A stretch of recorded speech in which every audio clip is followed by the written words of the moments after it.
When you hear the rhythm, start to move.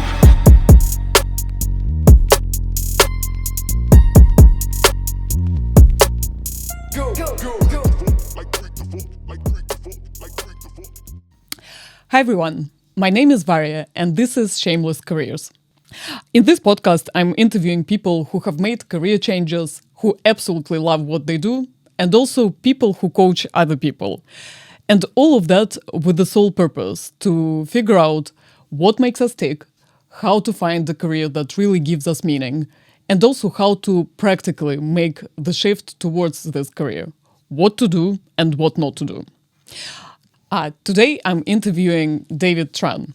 And I'll be honest with you guys, when I thought about launching this podcast, David was the first person who came to mind who I absolutely wanted to interview. Because as you will see shortly, David's path towards a career that makes him super fulfilled was absolutely not a straight line. David started his career in strategy consulting, did an MBA at LBS, tried himself in entrepreneurship, and is now a yoga teacher, an ambassador for Lululemon, and the founder of Yoga for Everybody community. So, David, thanks so much for being here with me. Why don't we start broad? Can you please tell us about your career path so far? Just in terms of key milestones, and then we'll zoom into the specifics. Geez, well, my career path so far, I spent most of my life being a strategy consultant. I started as an intern when I was in university back in 2003. So you can work how old I am, a bit older than you may think. And I've been a strategy consultant for like most of my life. I was based in New York. I worked in brand and marketing strategy for lots of big clients, lots of brands that you would probably recognize, drinks brands, toys brands, alcohol brands, banks, energy companies, telecom, all the likes. I went to London Business School, did my MBA. That's how we know each other, through your partner. Continuing strategy consulting for another 10 or so years. And then around 2020, I became a yoga teacher. I've been a yoga teacher since, and I'm just kind of loving that journey right now. And so if we go back to your strategy consulting days, where you said you spent most of your career so far, so when it sounds really cool what you have described, and many people would say, especially people who are only starting their careers, they would be like, oh my God, strategy consulting is amazing. Doing all of these cool projects across industries is amazing. So when did you realize that maybe it's not something that's quite right? And what made you think that this may not necessarily be a path that you would consider for the long term for yourself? I mean, the thing is, like, it was always something I was good at because I'm a really good problem solver, and that's what we did. We solved problems for our clients. And so I found that really interesting. It was intellectually stimulating. I got to work with like great brands. So, name one of them, Lego is one of my favorite clients. Being able to work with a toy company and the brand, that, does such amazing things around the world. I love that part of it. I loved my clients. I loved working with really smart people as well. But then, when did I realize it wasn't for me? I mean, I would also say quite early on, it's I found, making PowerPoint really boring. I found, this kind of need to prove something. So I felt in that job, I was, I had to prove something to somebody who needs to prove something to somebody else. And that's sort of seemed to be just the nature or what the vibe was, when you're consulting is that, you always had to kind of prove how smart you are, or you have to prove that your recommendations, the right one. It's obviously that's what people are paying money for, and they're paying a lot of the money for it, and they made pretty good money in doing it as well. But, it's that aspect for me, just, I don't know, didn't seem something that, was really true to me. Feel like I need to prove stuff to people all the time. And, I would say around, as I love my job. Like I said, I love the work. I love solving problems. I loved, the intellectual stimulation of it. But then just this constant, like I said, making PowerPoint, doing analysis and all that stuff. It was like just a lot of like, just work that I found boring sometimes too. Even though things were a bit interesting, I found the work a bit boring. I didn't like sitting behind the laptop. I didn't like, kind of, some of this kind of hierarchical structure, I guess, as that exists in the industry or in the work. So if you had to distill to kind of what was missing there, so yeah, understood like the process the constant need to prove something, but ultimately what was there that was missing for you where you felt like, okay, I'm kind of not doing something that's aligned with who I am? It's like connection to real people. It's like I work with people, I have a team, I have clients, they're people, but I felt like I wasn't working with real people because, it was all work at the end of the day. I felt a bit disconnected from like, everyday people. It's like, you come up with a recommendation, you do all this work and it becomes, it lives on the PowerPoint deck that gets passed down to someone, It's like a lot of the times, like, I felt like my work, like, didn't even have like, kind of real life, didn't come to life. Didn't really impact real people, but like, it kind of maybe helped someone get a raise or get a promotion or get a job or something like that. That's what it felt like when I said like proving things to people. I felt like, my clients had something to prove to their bosses and the bosses always have, had something to prove to shareholders. And I personally felt like I was not connected to people or like the end consumer at the end of the day, obviously I work with brands who have their customers and the consumers, but I didn't feel connected to them. And being a yoga teacher now is like, I deal with people, real people every day. The people who come into my classes and to the studio, it's like, yeah, they're real people. Whereas like, I doubt I worked with my clients, but I ever said to them before, it's like, yeah, like teaching yoga, I feel like I'm connected to real people, but like, working with like, working with clients sometimes, I feel like, it's not. So it feels like, yeah, the type of impact that you were driving, you were helping these people with some of their functional, I don't know, objectives, whether it's promotion, like business topics, etc. But you didn't really feel like you impacted them at the core as people by what you do. And maybe not. Yeah. I feel like towards. Yeah, I feel like now I'm like really helping people like better their lives. And like I think everyone in the world should be doing yoga, and I think the world would be a better place if more people did yoga as well. And that's like kind of my personal mission is like just get everyone in the world to like do something, move around, meditate, do breath work, anything like that at all. Because like I see it, it's like I see it like every day, like how people live around day-to-day lives. Also like my friends, with their like, I don't know, with all their issues, their work issues, their stress here or parenting and all that stuff. It's like, do yoga. Like, seriously, like do some yoga. And like, that may like, kind of help you in other aspects of your life. So I feel like, yeah, I think it's a bit of that. Like, I feel like I am helping people, like, in more of their life, in their real life, more than just like, the job. Yeah. And what do you think makes us originally choose the path that may not be necessarily aligned with who we are? For example, as you were choosing what to do in your career before you joined strategy consulting, what were your kind of aspirations then? What do you think prompted you to choose this path and, for example, not start with yoga straight away? I mean, I don't think I even chose strategy consulting. I fell into it. I was really like, going back now to 2003, I was just looking for an internship and it was like, oh, this looks interesting, and applied for it. Like, I didn't do very well in that interview either. I actually didn't even know what consulting was. But, like, they really liked me. They're like, out of everyone we talked to, he was the only one we really liked, as a person. And like, it was an internship. So like, they kind of like, took me on and like, I learned a lot in that. So like, I didn't really choose it, but I fell into it. Maybe that's another thing too. Like, the reason why I, never really loved it very much, because it wasn't really a choice. It's like, I fell into it and I was like, oh, this is something I can do.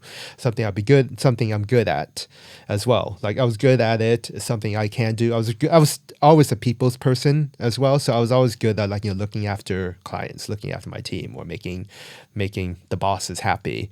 And so I was a good strategy consultant because of that, because I was like a people's person.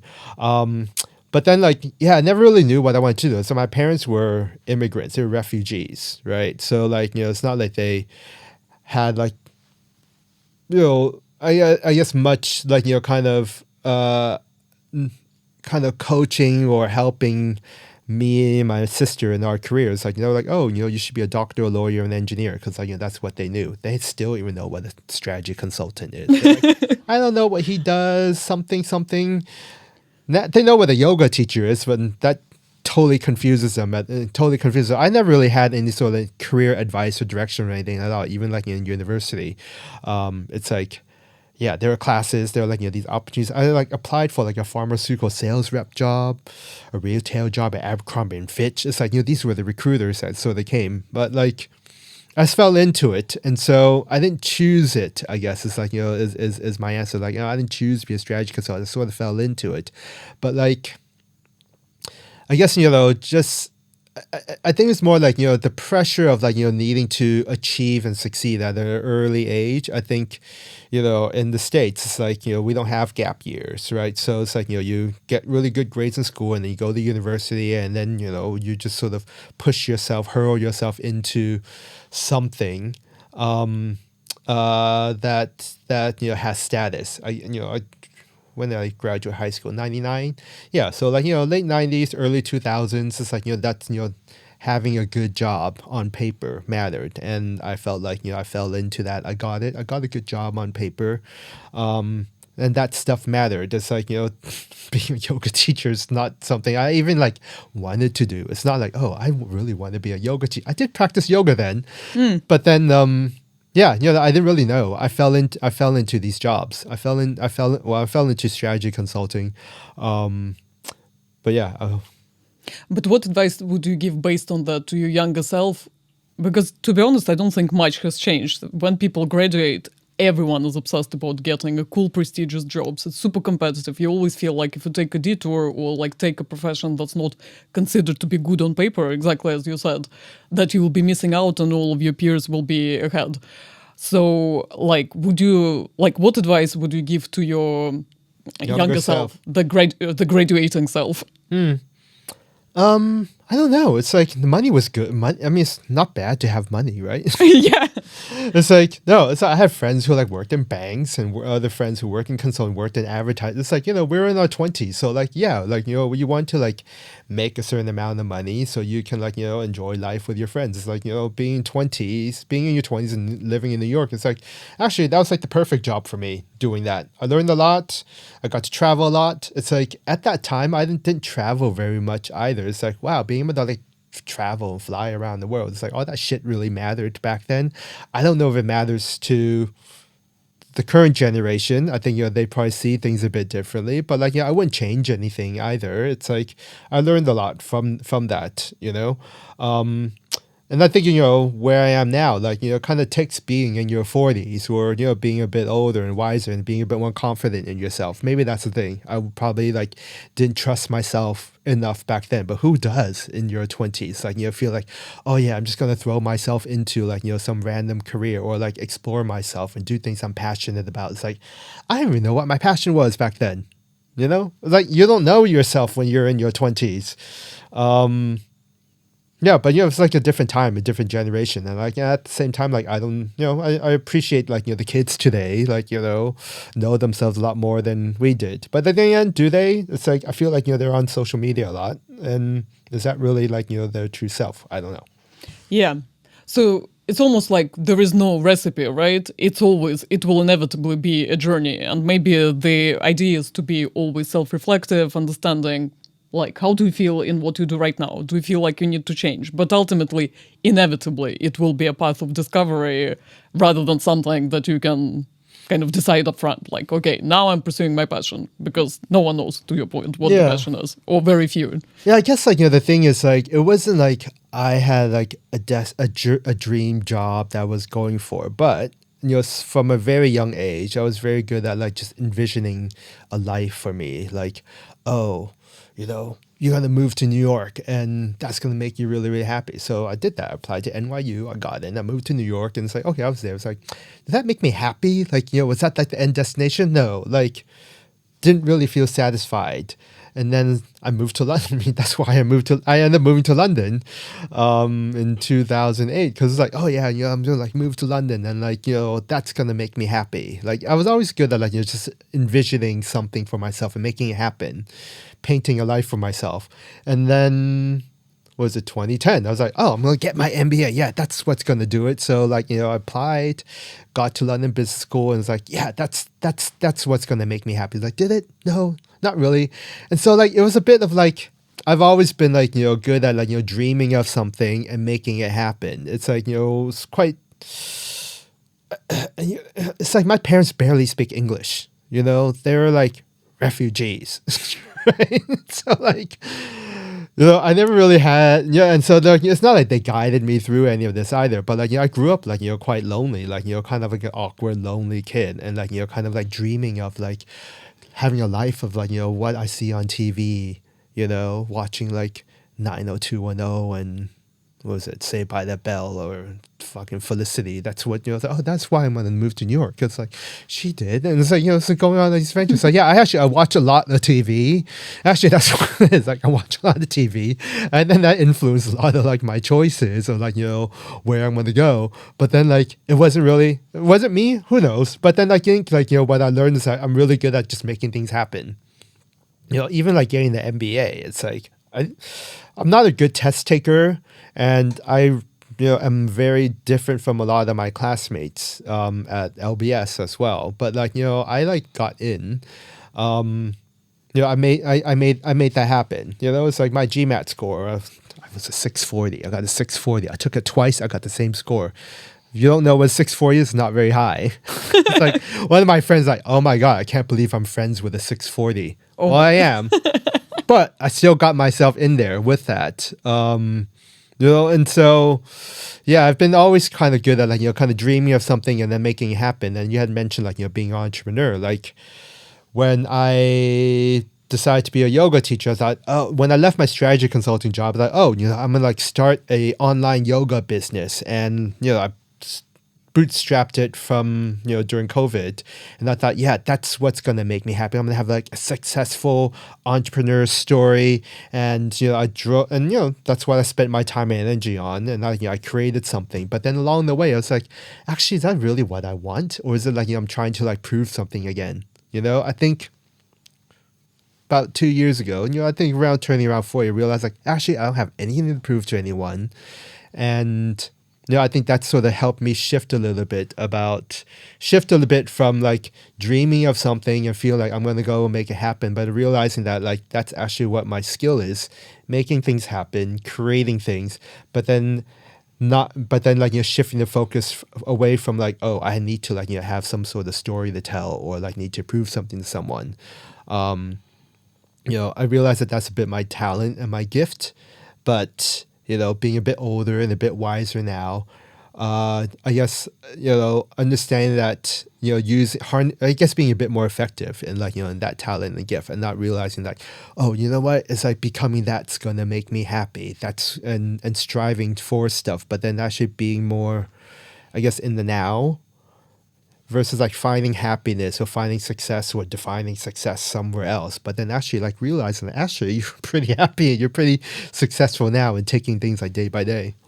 Right. So it's almost about having and continuing to dream and have a vision around what you want to do next, but always kind of sense checking, like that you're not doing it to like please others, to be seen as successful, but you are doing it because you're excited about it for some internal reasons. Yeah. And also not losing sight of the now, that actually where you are right now is already kind of quite good and you're grateful for it, and not basically falling into the trap that once you achieve this next milestone, your like happiness levels will be like significantly different. Yeah. I mean, like, I have a lot of friends who like, talk about, thinking of like leaving my job or want to do something else, it's like, well, just do it. Just start small. I mean, becoming a yoga teacher, it's like, that wasn't like, oh, I'm going to go be a successful yoga teacher. It's like, It was January 2020 when I went to my company and said, "Hey, think I want to go part-time come April. Like I make enough money. I'm going to hustle. I'm going to go 50%. I'll work 2-3 days a week. And then the rest of the time I'm going to hustle as a yoga teacher." I'm like finding like cover classes, like shitty gyms, for like 20 pounds or 30 pounds a class or something like that. That was what the plan was. So basically, you kind of started pursuing your passion on the side of your full-time job, right? Yeah, I mean, That was your I strategy. finished my yoga teacher training. I started in 2018 to 2019, my yoga teacher training. It was like a year-long thing. But I didn't do it because I wanted to be a yoga teacher. Did it because I wanted to learn more. I want to like further my own practice. Most yoga teachers don't do a teacher training to go become a teacher. They do it because they want to be a better student.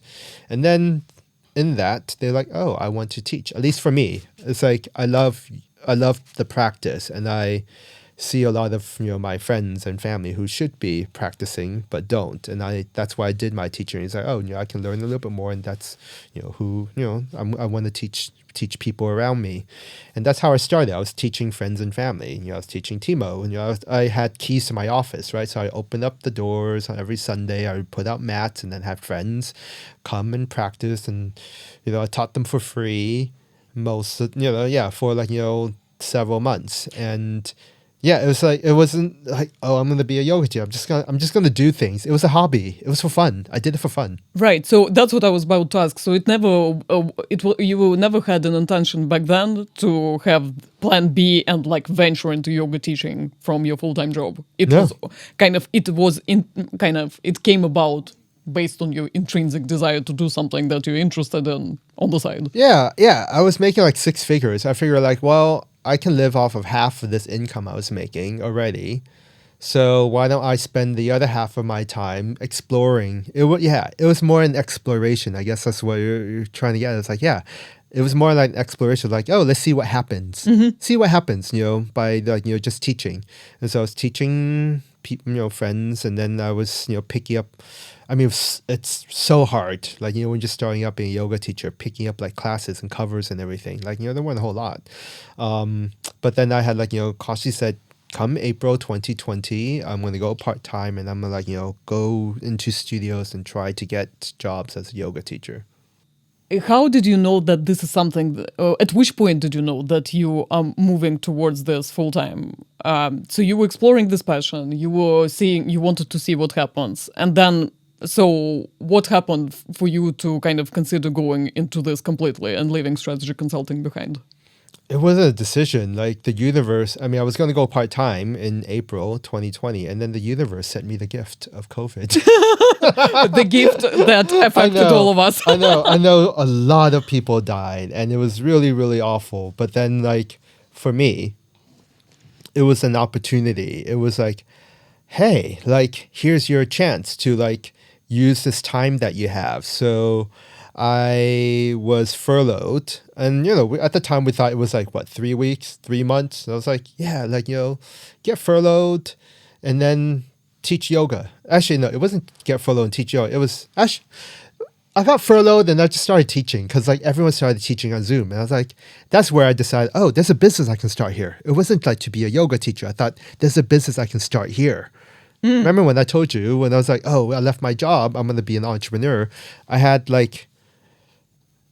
I mean, I was alone in my house, but like there were Post-its all over the walls because I basically had like a one-man workshop, a strategy workshop on like I mapped out the whole industry. It's like, this is what's going on in the industry. These are what the unmet needs are. Teachers are feeling this way. Students are feeling this way. This is what this online platform can solve. I had it all figured out. I still think there's an opportunity for it, by the way. But I did that because I was leaving my job and I thought I needed to prove something to, what year was it? 2020. In 2 years, it'd be my 10-year MBA reunion. And like, I can't just like, have left my job and be a yoga teacher. I need to be a startup founder, and I had, one of my classmates who was like, sort of like jumped on to like, he's like, yeah, this is real interesting. He had worked at another startup, and we were like, yeah, we're going to co-found this thing together. And so it was really fun. We like we used the time, we created something, we bootstrapped something. And we, yeah, over like, a couple months, it's like, we had like, small bootstrapped profitable sort of business, like, teaching online yoga. It was an online platform. And so, yeah, I did not decide to be a yoga teacher. The plan was to go part-time hustle as a yoga teacher. And then the COVID thing happened. And then that's when I was like, oh, I need to like start something, to prove something. And then, so I ran that for a good, COVID, what was that? A year and a half.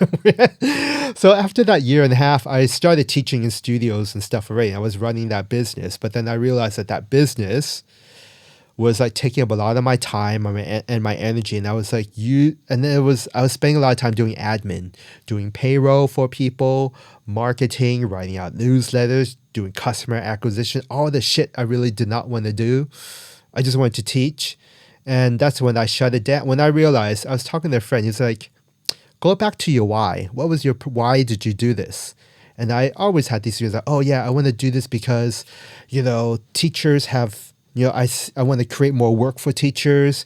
I want to like, bring more students into the practice. And so this platform does that. But then the more I kind of asked myself, why? It's like, no, I started because I wanted to prove something. I wanted to prove something to people. When I realized that was my why, I shut it down. I was like, nope, you have nothing to prove to anyone.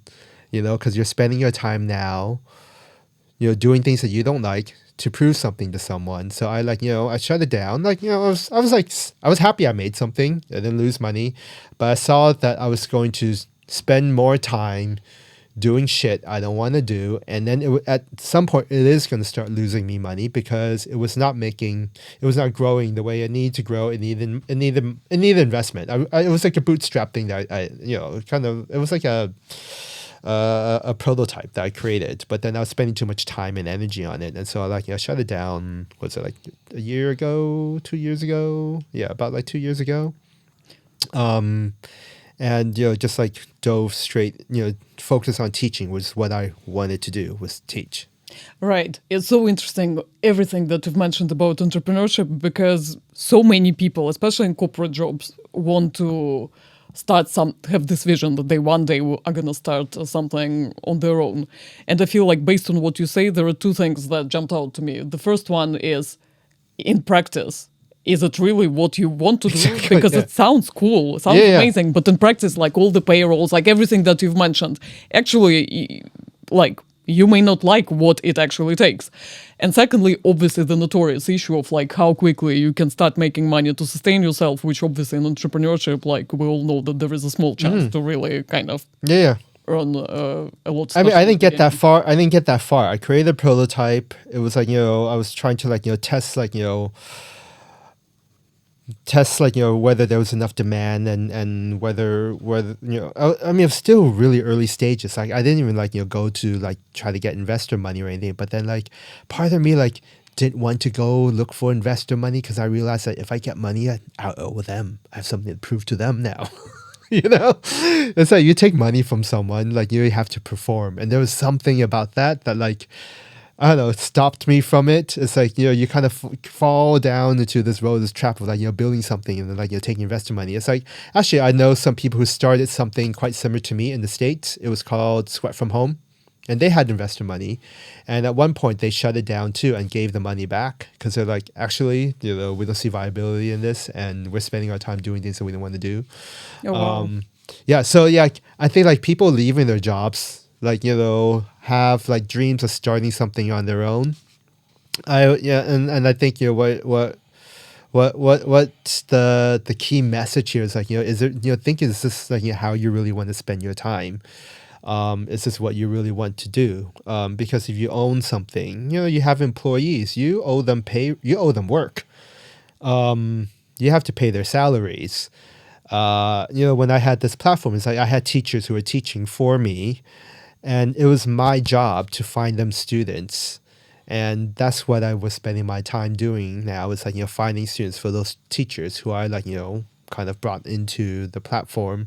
And, I owe them. And that's what, I guess, like, it's what you need to think about. It's like, it's not just kind of starting something on your own, but like, you start involving other people. You start owing them. You need to perform. You need to look after them. And, when I realized with that business, at least, it's like, that's probably not what I want to spend my time doing. It's like, what do you want to spend your time doing? I just wanted to teach. And so I, dropped that and dove into teaching. And could you tell me a bit more like how this process came about? So you started taking more and more classes, getting more and more teaching jobs. I think with me, it's like everything kind of overlaps. It's not like I'm not like a stop something and start something. I'm really good at seeing little opportunities. Like things just overlap for me. So like, it's not like, something came along, I drop it. But it's like, I see I'm really good at seeing new opportunities. And so I was doing both at the same time. I was trying to run the online business, and then I was teaching in studios, few big box gyms, some local studios, and then some boutique fitness studios. But then I realized like, hey, this is what I really like doing. I have like I'm starting to grow an audience now. People are coming back to my classes. I became an amazing teacher because I was doing so much online. Because remember, like I only finished my yoga teacher training a couple months before COVID happened. So most of my teaching experience was online. And because I was trying to grow that business, I was teaching so much. I probably taught like 1,000 classes over the course of like a year and a half, sometimes to one person, sometimes 5 classes a day to like one middle-aged lady somewhere in in England somewhere. I got really, really good at teaching because I was doing so much online. But then when things started opening up again, I went to studios. Like people like, it sounds like you've been teaching like 10, 20 years. Like, nope, I just did a lot online. And so that kind of those skills transferred into teaching in person. But I just really love teaching and just focus on that. And then through all that analysis I had done before trying to start the online business, I kind of looked at other teachers and how do I stand out from other teachers. It's not about standing out, but how am I guess authentic to myself. Because if you look at the yoga industry, you go on Instagram, you have a lot of beautiful people doing headstands and handstands in Bali and all that stuff. I don't think I'm an ugly person, but I'm not one of those people. And I know that I can probably never, I'm not even sure that's right for me or right for the industry either. So if you look at my social media, I don't post shit like that because I don't think it does me any favors and does the industry any favors. I really focus on teaching authentically, teaching with integrity, and teaching with a lot of love and passion. That's just me. Just focus on teaching and not be so, I guess, distracted by creating a social media following for myself. Because actually throughout that analysis I'd done, I was like, actually Instagram does not convert. I've seen teachers with thousands and hundreds and thousands of followers, but are people paying you for stuff, or are they just kind of liking things? So I also realized that Instagram shit is doing things for doesn't convert. So I'm not going to spend my energy doing that. What else did I see? What else did I notice? And I kind of realized hey, there's something missing in just focusing on being a good teacher. And so rather than trying to be someone else, I taught what I knew. I taught what I knew and just do what I do and do it really, really well. And that's how I focus. That's how I taught. And you go to my classes, I actually don't change too much. I have probably 5 or 6 playlists I kind of play over and over again. My sequence don't change too much, but I do it. I really believe in the way I teach. And I stick to it. And I think that's what helps me stand out, I guess, or that's what people sort of like the way I teach because it's authentic to me. I'm not trying to be someone else. And as you were starting to teach more and more, kind of as you found yourself immersing yourself more and more in that space and going away from your past in corporate, strategy consulting, etc., have you ever had doubts whether, or fears around, okay, am I doing the right thing? I'm kind of shifting away from the path that's that I've been on, that's very well socially regarded, that to your point looks good on paper, that's financially stable and secure. Kind of what were you thinking about? What thoughts were going through your mind on those trade-offs as you were venturing into yoga full-time? I mean, I always have doubts about am I making enough money? my mom always planted those doubts. She's like, how much are you making a class? How many classes are you teaching a week? Are you sure you're making that? Yeah, I am. She's like, I've done the math. And like, this is what it works out to. I'm like, maybe you're right. Hang on. But it's like, I've always been good at looking after myself. It's like, opportunities keep coming to me by like focusing on what I do and what I do well. Like, I actually don't look that much. I don't look that hard. It's like some of the places where I teach, it's like they actually came to me. I didn't like, go like, oh, I want to work here. I want to apply here at a lot of these places. But then even like other opportunities, like, they just sort of come to you when you focus on like, doing the right things, doing things well, and the money will come. That's what I really believe in. And so at the same time, I had to be really, really frugal. Yes, I did have some savings, but actually like, about a year ago, I threw all that into my mortgage because like, with crazy mortgage rates and everything. So like, I was pretty much like, living like, on what I was pulling in monthly. So yeah, there were always sort of doubts whether I was like making enough money. But then it was more like, just being able to trust myself. It's like, you know what, you're the best person to look after yourself. You're going to be okay, And I just stopped spending. I realized that like, I used to make a lot of money, but like, I was spending a lot of it too. So like, you just have to like change the way you spend. It's like, well, good thing my parents were immigrants and refugees because they're really, really tight. And I am too, they somehow, some way, like, they managed to like, have enough retirement money, having not a non-traditional job. My mom was a seamstress. My dad worked in a restaurant, but somehow they managed to like own 3 houses, and now at the age of like 60 or 70, be able to like, sell, those 3 houses over the last several years. And like, that was their retirement. They have no retirement plan. And I don't really have much retirement plan. I mean, I have some, from my old job and everything, but I don't really have that much either. But like, I kind of learned to like live like they did, be quite frugal. And so, last year, like, I probably like, I made less money last year than I have ever done in the last 20-ish years. Yeah. Last year I made probably the same amount of money I made when I was about like 16, 17 years old waiting tables. But it's like, I just learned to live frugally, and know that I would like, have enough to look after myself. But then, opportunities come to you as well. I'm making a lot more now, not that much more, but things, it's trusting in yourself, I guess. It's like, it's really trusting in yourself, and not letting, the doubts and the fear come. It's like, I know I can look after myself. If I really need to, I can find the money. I just was, I guess, good at like just trusting myself a little bit more. Yeah. So once you venture into something and you love it, opportunities will come one way or another. And secondly, like, question is, do we really need to spend money on everything that we're spending? Exactly. It's also a question, right? And I mean, it's like I have safety nets here and there. It's like I have some money in the States, not a lot. I can always borrow money from my family. It's like I feel off. I would not like, but there's like people can help you, and also like my old job. They're like, if you ever need money, let us know. We'll put you on a project. So it's like, it's great that I have these relationships as well. Like, with my old company, my old job, it's like I've actually quit there twice and went back twice. It's like family for me. It wasn't like a big prestigious firm either. It was like a small boutique firm.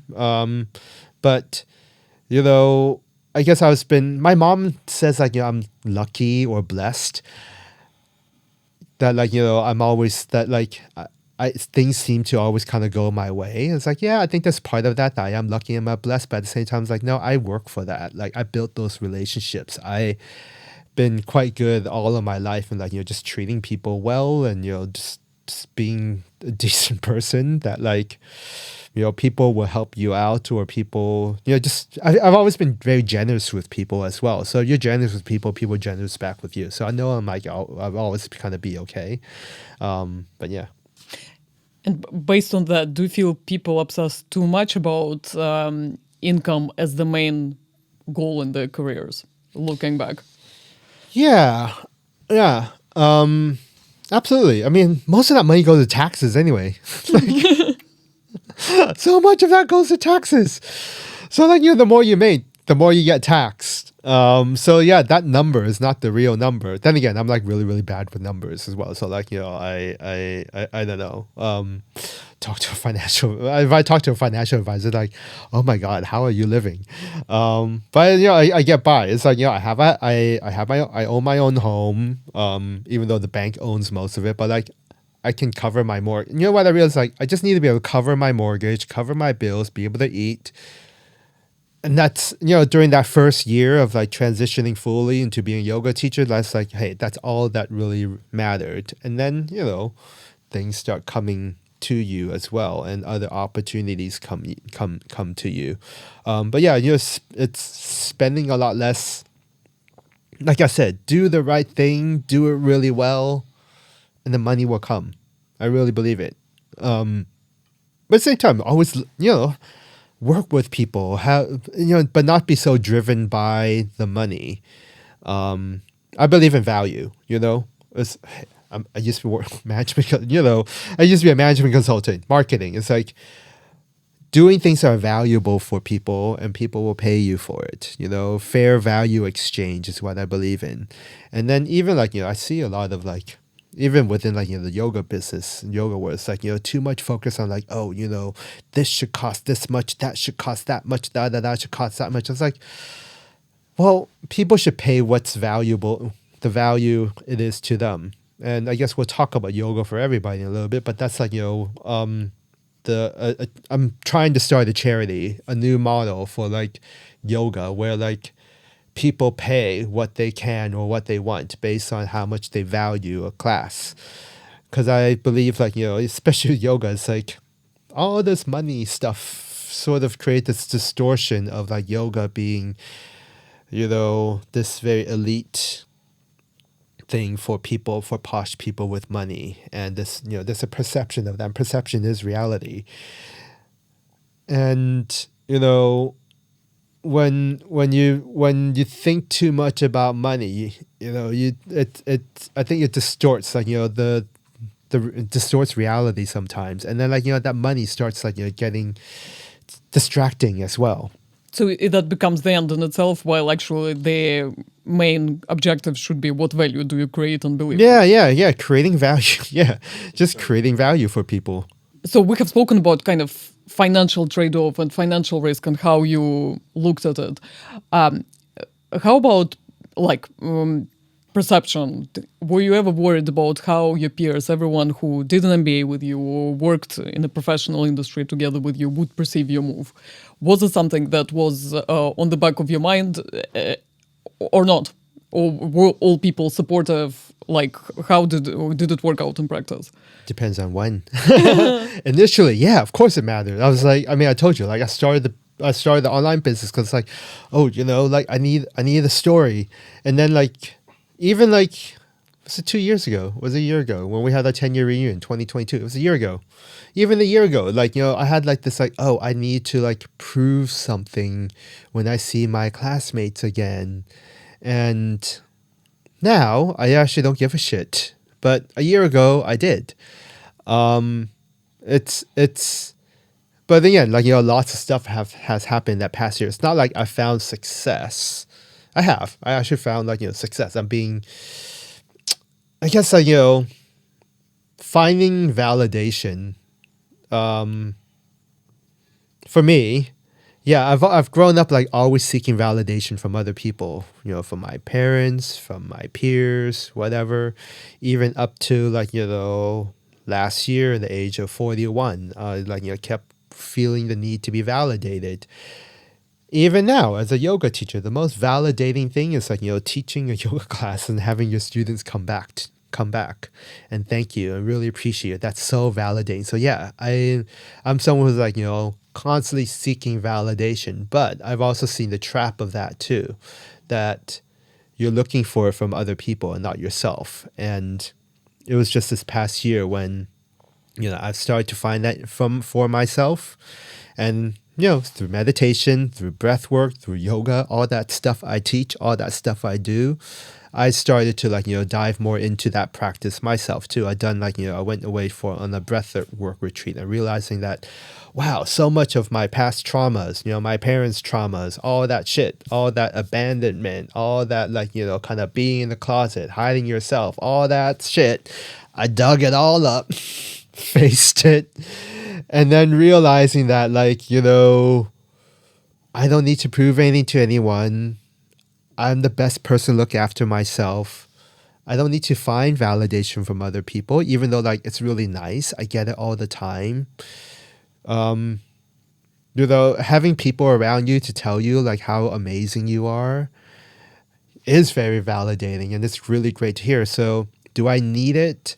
Less so now because I have it for myself, but then it's nice hearing it from other people as well. And and they tell you these things not because of your achievements or anything. I have a really good friend who said to me about a year ago, she's like, you've achieved so much in this past year. I'm not talking about money or anything, but look at all the stuff you've done. Look at all the stuff you've made all by yourself. I'm proud of you. I hope you're proud of yourself, And, she's always saying wow, what you're doing is incredible. So yeah, it's not about that I need it, but it's great to hear from other people, from people who know, friends, and again, it's not kind of great achievements or anything, but they see they see how amazing you are, and these are things that I don't get from my parents. My mom, my mother is still baffles her. You're what? You're a yoga teacher, and it's I had this phone call with her about a month ago, and she's like, why are you not nice to me like you are with other people? You're so jolly and you're so kind to your our cousins and the aunts and uncles, but you're always you're really cold to me. And I was like, why?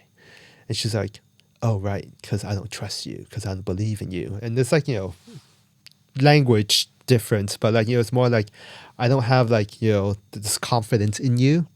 Because I've told her, I was like, I don't like you because you treat me like a child. You think we can't look after ourselves. You think my sister Amanda's weak. I was like, but mom,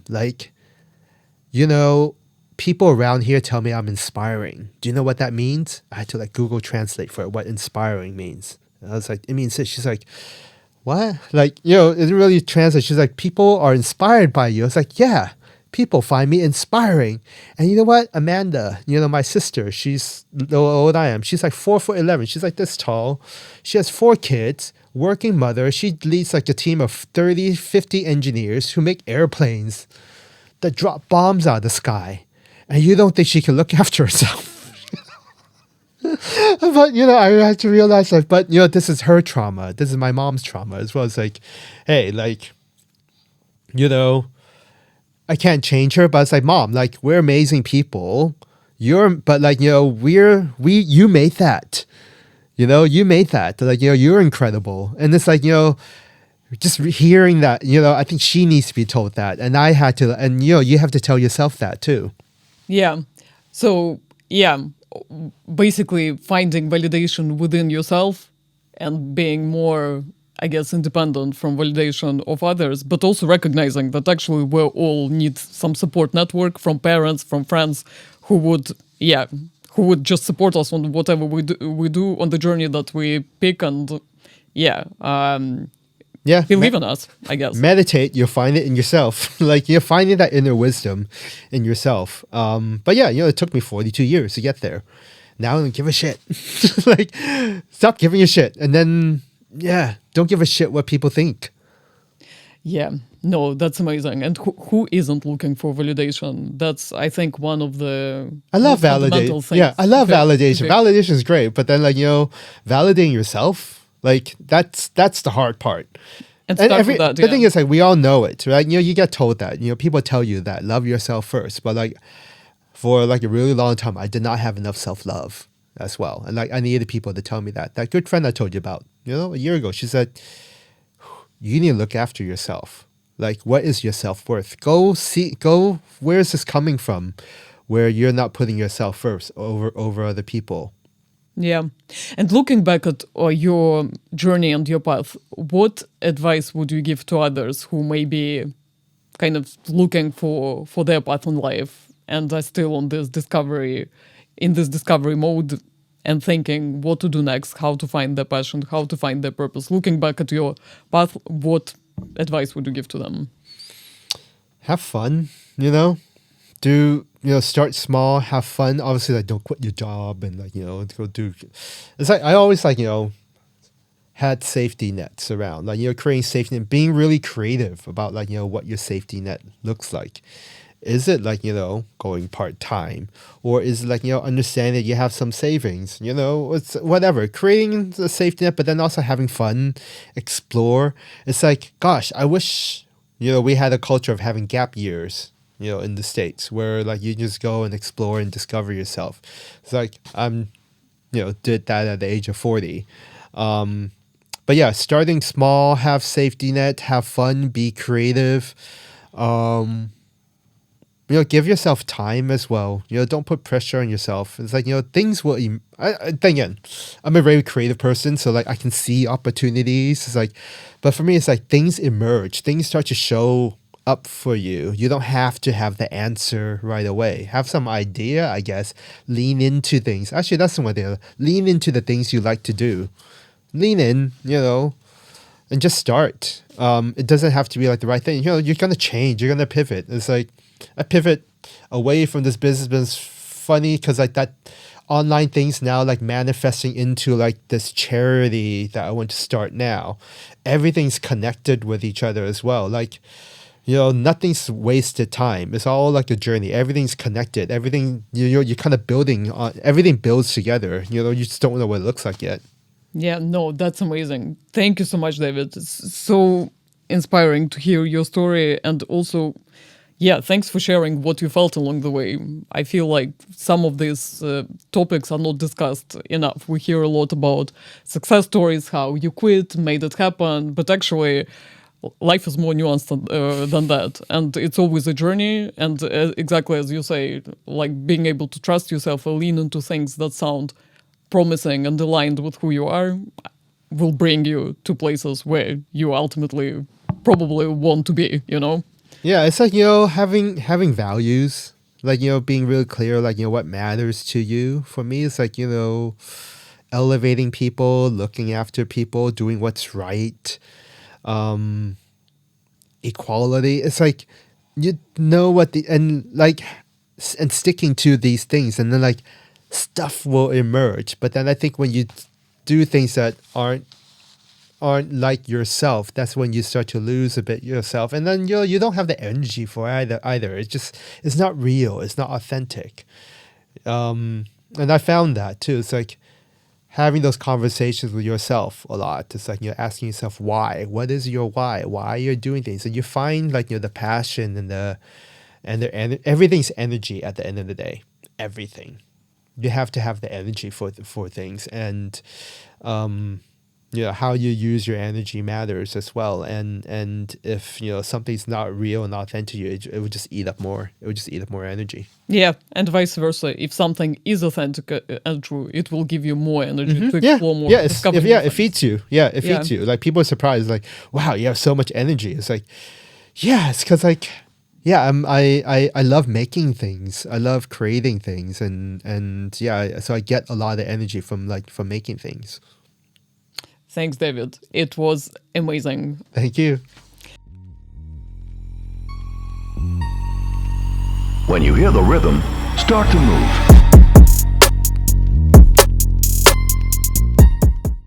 Thanks, everybody, for listening. Subscribe to hear more stories of career change. Like if you found something useful. And until next time, be shameless. Doesn't have a steady income. Let's go.